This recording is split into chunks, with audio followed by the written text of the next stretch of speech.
Ladies and gentlemen, welcome back to ACL's 2K tournament. I'm in Maniac, joined by Mikester. And Mikester, we're in the pointy end of the competition, my friend. Round of 8 time. We are, and I mean the top 8 teams so far in this 2K series are just basically fighting for survival. It's still single elimination. The only difference is that it's now a best of 5 series in comparison to a best of 3. So teams that were, sort of comfortably winning those 2-0s need to think and be like, okay, are we actually good on this Blitz variant? You know, this also means we're finally going to be seeing some Blitz action in on the mix, and that's going to be nice indeed. Up first, we're going to be seeing Plantronics.Mindfreak up against Power. Now, we did mention previously, Mindfreak, our first-seeded team and arguably favourites to take out this tournament today. Power, our 8th seed, you shouldn't rule them out. They've got through here to the round of 8 for a reason. They're playing very, very strong in the tournament so far. So, it could be an upset, but as we've seen previously, in that last game especially, Mindfreak put on a dominant performance up against the 16th seed of UT. Now, it'll be interesting to see what they can do here up against Power. And obviously, you've got more of a opportunity for a momentum shift being a best of 5 series now. You've got those 3 games as a minimum, and obviously mixing things up, throwing Blitz in there as well. It could really go either way. It really could, but I mean, at the end of this series, I mean, favourites coming into it is definitely Mindfreak, because I think a lot of people that have been spectating this competition so far are expecting a Mindfreak versus Curse at the end of this competition. But that being said, Power, they've got some pretty strong players in there, hopefully trying to make a little bit of an impact. But I think my prediction coming into this will be another clean set. I don't see Mindfreak losing maps until sort of more the round of 4, the round of 2s. Well, let's see what's going to happen. They're going to be putting on a dominant performance no matter what, I think. And guys at home, make sure you let us know what you think as well. We've been following the hashtag all day of hashtag ACL2K. That's where we put all of our information, results and stuff on this tournament. And don't forget, you should be following at ACL Pro, where you get all the information from the Australian New Zealand Call of Duty scene. So, we're going to be getting this underway very, very soon. Domination on Octane, we've seen Mindfreak dominate on this previously, and look, it's probably not going to be going any different, but, it'll be interesting to see what's going to happen. Mostly we see a lot of the action around B. Is that where we're going to be seeing it all happen? I think we will. I mean, we do see some teams overextend as well, try to go for the opposing side spawn early on, as you can see there from the minimap. But overall, if you can keep that B control, you can keep your spawn flag, you're able to take the lead and control it comfortably, boxing the other team over into their side of the map. That being said, I mean, we saw Mindfreak push on over for triples last time around. We'll see if they'll be able to do it again on board with Shocks up first. That's of course that's what we saw, and I really think if there's a team that can do that, it's really these guys. Now we're of course here teaching you Domination 101. Let's get into the action here. We're on with Shocks, who went absolutely off last series on this exact map actually, and he was going very, very good. Tries to get the shots out in the player. Milo decides to come back out and challenge him as well, punished for it.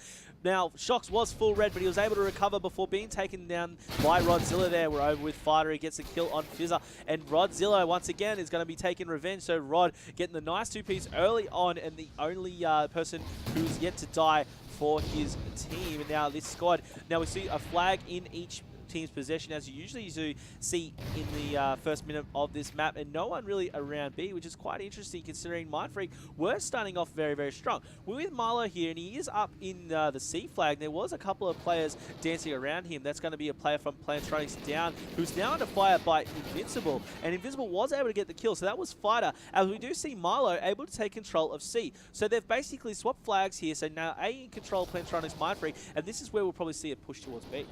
Possibly would. I mean, you mentioned it is quite surprising that no one has really contested that. But like, you see the team of Mindfreak actually on it now, but the reason is they wanted to get those kills and get that possession down pack before they actually wanted to go into that cluster, because it's so easy to just get taken down. Buzzing with the double kill with the nade, and if a nade just went in over onto that B side of the map, and Buzzing just tearing on up.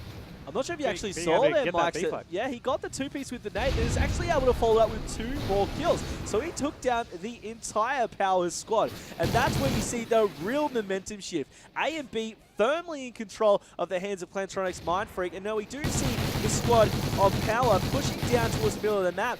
But Shocks bringing out all over the place. Shocks trying to get the shots on through the smoke. He wasn't able to get anywhere, and it was actually Milo and Rod able to shut down 2 players of Mindfreak. Naked able to cut things down a little bit by taking down Milo. However, Power was actually looking very, very strong there, and we do see now C and B in possession of the squad of Power. Now, they do see a momentum shift around B. Now, there's a lot of contesting happening, and they did lose control of it, so B was neutralized. At 33-27 your scoreline, I think arguably, Mike, we probably would have seen a bigger scoreline even at these early days. Yeah, I mean, you still have these teams trying to fight for that positioning, but I mean, the kills that are happening over on this mid side of the map really aren't allowing either team to really contest any of these flag points. Seeing Milo and his team picking up kills, you see the Mindfreak team picking up kills, but no one's really been able to go anywhere with these flags because of those kills that are just happening around this B side of the map. You see Buzzing going to get taken down. We'll swap over to Fighter. He's just going to be sitting outside of the fallen gas station. He'll be able to take down one as he enters into pawn, but there's going to be a couple of more shots over onto him. So he's going to climb with the ladder, see if he can make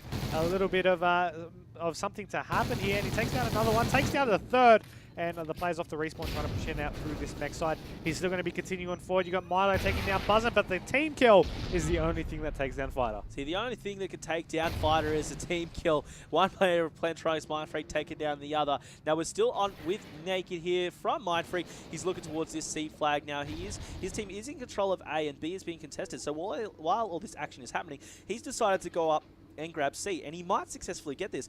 We're going to see a player come out and challenge him now. Shots go out, but he does get that just before dying.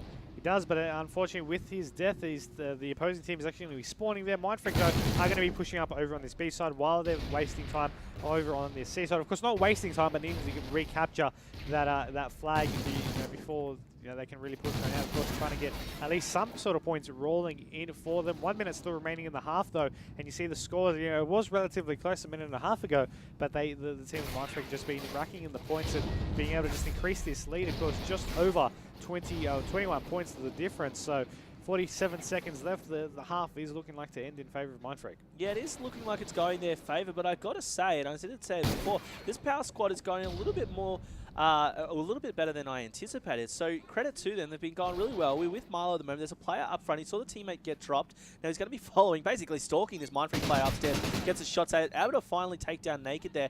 Now he's got Invincible backing him up. There is a player from Mindfreak across map, and that was a perfect stun. You don't get much better than that. However, able to still get the kill out there on Shocks.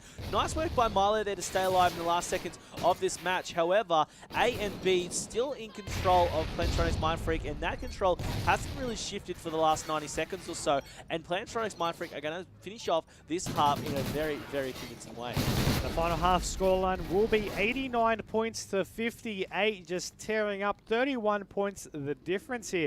Buzzin ending that one up with a 6 streak there, 15 and 6 for himself. And last time round we saw Shocks going huge on this map. He barely died, and just alone in that first half he died more times than he did in the previous series. So that's saying something. With they're still leading by the same amount of points as they did then, but the players have swapped up a couple of roles, picking off different kills for those different players, and you see Buzzin this time towering up with those high amount of kills and low deaths. Yeah, and this is where we saw Mindfreak walk away with it last time, so let's see if they can repeat that again.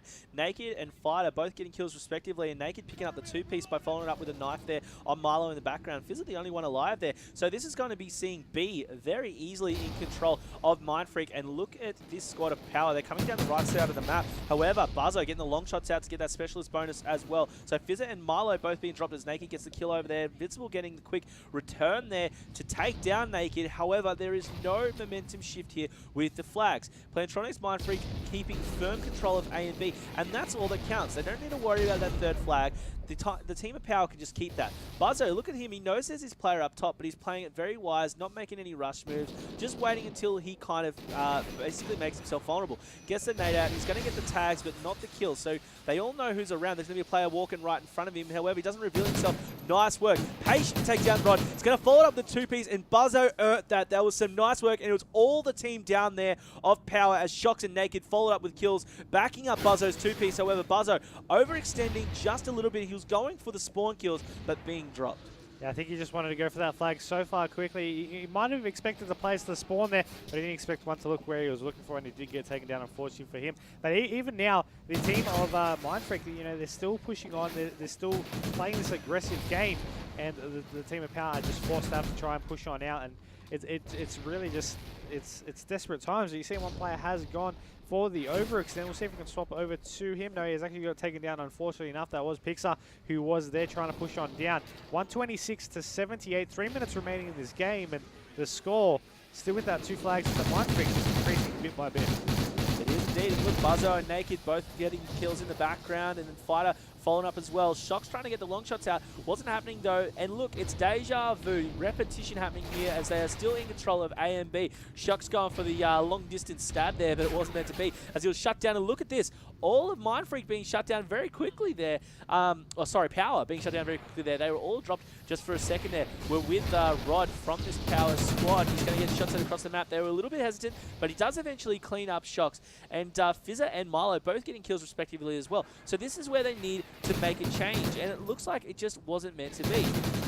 This squad of Mindfreak was still able to maintain control of A and B, and look, this is where their error is. Once they take down that team, they really need to capitalize that and make a movement and get some control of this map. That is exactly right. I mean, you're going to be seeing the players here from Power just trying to rotate down and make something happen over to one of the spawns because they don't have that spawn flag control.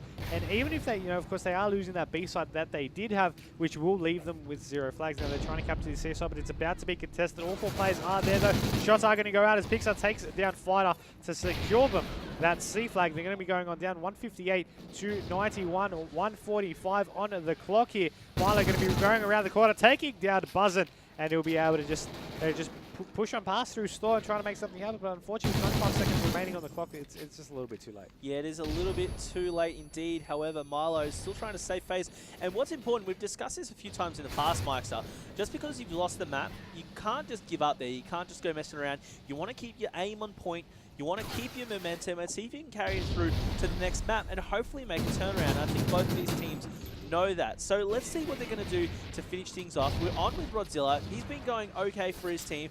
13 for 21 now. He was just dropped there. However, look at Milo. He is a real standout for the rest of the Power squad. He's gone 23 for 18. He's gone positive. 2 caps to his name. He's just got stunned and then tagged as well. He's still able to stay alive though. So I mean, if the rest of the team can kind of come up to this standard and meet him there, then hopefully they might be able to make a comeback on this next S&D on Freight map. But as it stands, it's not looking too good. But it is only the first game of the series. But look, they're into the round of 8. If they're not going to be able to come back from now, I don't think they will at all. That could be said, but I mean, we got S&D, we got Blitz after this. Domination obviously doesn't seem to be their strongest suit against Mindfreak. It can be done for a comeback, I mean, but up against these players, it really just is likely. It is still single elimination. That hasn't changed. That's still the basis of this competition. So if they continue to lose these maps, if they can't regain composure, I mean, I'm calling if they lose the S&D, that they'll lose the series as well. Yeah, I think that's a fair call to make as well. And just quickly, I'd like to point out Shocked, who went absolutely off in the last series, going even money here, 19 for 19. With only 3 caps to his name, probably lagging behind a little bit there, but not to matter when the squad as a whole come through with a dominant performance like that, and then Fighter finishing it up with the long shots there. It was some really nice work by the Plantronics.Mindfreak squad. I don't expect anything different as they wrap things up here, 199 to 112, which, credit to this Power squad. They got triple digits, which you don't really see often against the Plantronics.Mindfreak squad. Yeah, definitely, but I'm a little bit disappointed by Mindfreak. They didn't hit the 200. Just saying, they got there last time, they couldn't do it again, and I think that just disappointing. Well, I think it at least shows that there was at least a little bit of a challenge. At least it was a bit of a competition from this Power squad. So guys, as we have mentioned, we are into round of 8 territory here in ACL's 2K series. We do have Plantronics.Mindfreak up against Power. It's going to be a best of 5 now, still single elimination. So whoever loses this series is going packing and being sent home. We're going to be seeing S&D on Freight up next. I'm in Maniac, joined by Mikester. Don't go anywhere.